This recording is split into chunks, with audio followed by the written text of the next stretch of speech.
Assalamualaikum. Sobat Alun Bening, episode ini merupakan kelanjutan dari episode sebelumnya berkenaan dengan keberadaan BUMN, kasus-kasus yang meliputinya dikaitkan dengan uh, penegakan prinsip business judgment rule di dalam sistem hukum kita. Selamat menonton. Bukankah ada pengawasan? Kita menggaji dewan komisaris atau mengangkat dewan komisaris itu ibarat patung saja atau sekedar hadiah, tidak melakukan pengawasan secara detail. Padahal dewan komisaris diberikan oleh hukum perangkat untuk bisa bekerja.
Nah, bagaimana terhadap orang-orang yang dituduh menerima gratifikasi atau lembaga negara? Apabila ini tidak dituntaskan, tentunya akan merugikan dan menjadi fitnah bagi orang tersebut gitu. Sehingga saya sepakat KPK harus awas, harus lebih diperkuat dan kajiannya lebih komprehensif bila berkenaan dengan korporasi.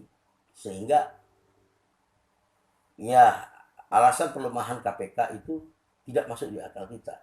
Seharusnya kita terus maju membuat KPK itu bisa ini karena berkenaan dengan investasi orang kepada korporasi. Bagaimana orang mau berinvestasi di Indonesia di korporasi kalau uangnya itu pasti dicuri, apalagi berinvestasi di BUMN karena banyak sekali yang semuanya dicuri.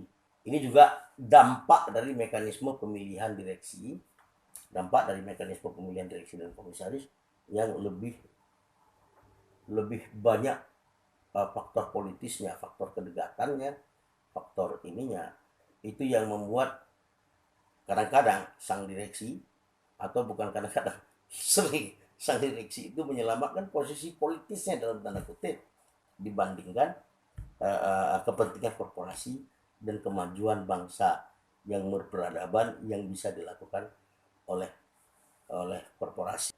Selanjutnya, bukankah ada pengawasan? Kita menggaji dewan komisaris atau mengangkat dewan komisaris itu ibarat patung saja atau sekedar hadiah, tidak melakukan pengawasan secara detail. Padahal dewan komisaris diberikan oleh hukum perangkat untuk bisa bekerja, memasuki ruang-ruang perusahaan, kantor-kantor perusahaan dan lain sebagainya setiap saat dengan tugas pemeriksaan melalui komite audit, melihat pengeluaran, pemberian gaji, melalui komite remunerasi, melalui komite lain sebagainya. Jadi selain direksi sebagai pengelola itu bertanggung jawab, dan tentunya dia harus mempunyai ilmu yang cukup atau kecakapan, ya si direksi itu dia harus diperiksa. Dari penafsiran hukum terhadap korupsi dengan tidak mengindahkan mekanisme hukum korporasi, itu membuat direksi minimal takut untuk membuat keputusan karena tidak ada kepastian hukum bagi dia. Terus bagaimana mencari keadilan? Padahal pada saat dia melakukan proses produksi, itu dia berada dalam mekanisme khasanah hukum korporasi.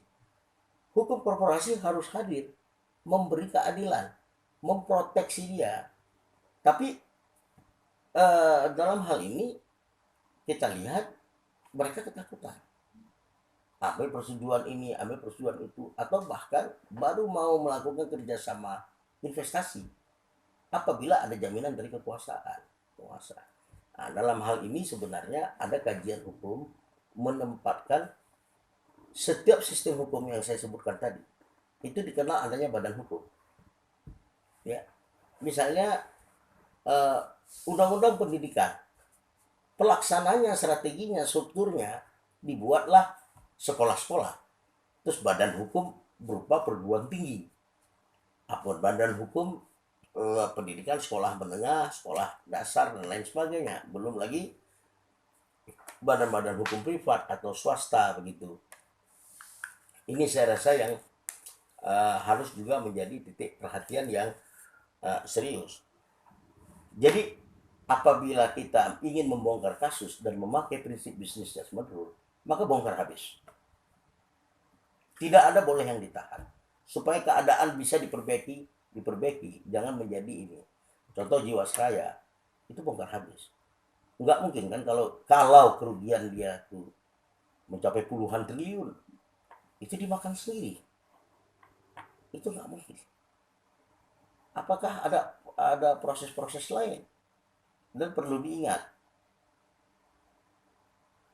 intervensi non korporasi apabila direksi itu dibuat tidak berdaya dan komisaris tidak berdaya, misalnya oleh penguasa dan lain sebagainya, dia bisa-bisa dibebaskan karena dia menjalankan perintah untuk kepentingan negara.